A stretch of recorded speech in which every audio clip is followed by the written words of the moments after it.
Hello students, let's see the question. So the question says, which of the following process produces a gas that makes a clear solution of calcium hydroxide turbid? तो ये gas है जो कि calcium hydroxide का जो clear solution है उसे turbid बना देते हैं। चलो हम सबसे पहले इस गैस को पहचानते हैं। कैल्शियम हाइड्रोक्साइड का हमने लिया क्लियर सोल्यूशन, जिसके साथ कार्बन डाइऑक्साइड का अगर रिएक्शन होता है, कार्बन डाइऑक्साइड गैस को अगर हम पास कराते हैं through the clear solution of calcium hydroxide, तो क्या होगा?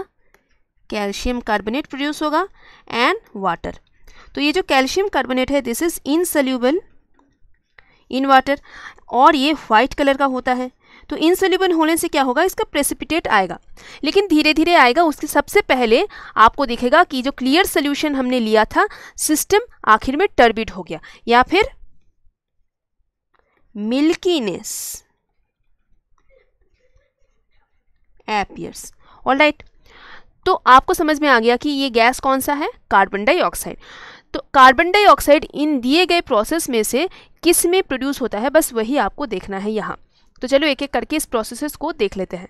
कैल्सिनेशन एंड रोस्टिंग, ये तो प्रोसेसेस को हम इस्तेमाल करते हैं मेटल एक्सट्रैक्शन के वक्त। मीडियम जो रिएक्टिव मेटल्स होते हैं उनके एक्सट्रैक्शंस के लिए कैल्सिनेशन एंड रोस्टिंग इस्तेमाल करा जा सकता है बेस्ड ऑन द ओर, क्या ओर हम ले रहे हैं। तो कैल्सिनेशन जो है इसको हम कार्बोनेट ओर में इस्तेमाल करते हैं। कार्बोनेट ओर को हीट किया जाता है इन एब्सेंस ऑफ ऑक्सीजन। ठीक है, हम इसमें आखिर में आएंगे कि क्या होता है। रोस्टिंग का देख लेते हैं उसके पहले कि ये किसके लिए जाते हैं। रोस्टिंग जो है वो सल्फाइड ओर के लिए किए जाते हैं। तो सल्फाइड ओर को हम in presence of oxygen heat करेंगे। ठीक है, अब क्लोर एल्कली प्रोसेस जो है, क्लोर एल्कली प्रोसेस हम मेटल एक्सट्रैक्शन के लिए नहीं इस्तेमाल करते हैं। क्लोर एल्कली प्रोसेस अपने आप में एक बहुत ही अलग सा प्रोसेस है। तो इसमें क्या होता है, आपने ऑलरेडी एसिड बेस चैप्टर में पढ़ा है।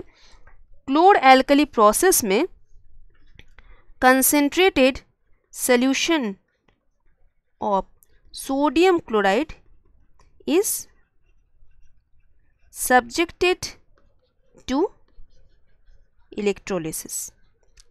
तो जो ब्राइन सोल्यूशन है या फिर आप कह सकते हो कि concentrated solution of sodium chloride है, उसका इलेक्ट्रोलिसिस हम करते हैं और मिलता क्या है यहाँ से हमें chlorine, hydrogen and sodium hydroxide मिलता है।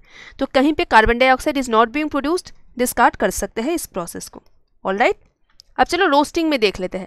रोस्टिंग में क्या होता है? रोस्टिंग में आपको इस प्रोसेस में मिलेगा sulphur dioxide and metal oxide. ठीक है, तो यहाँ भी कार्बन डाइऑक्साइड प्रोड्यूस नहीं हो रहा है, तो इसको भी हम डिस्कार्ड कर सकते हैं। कैल्सिनेशन में क्या हो रहा है?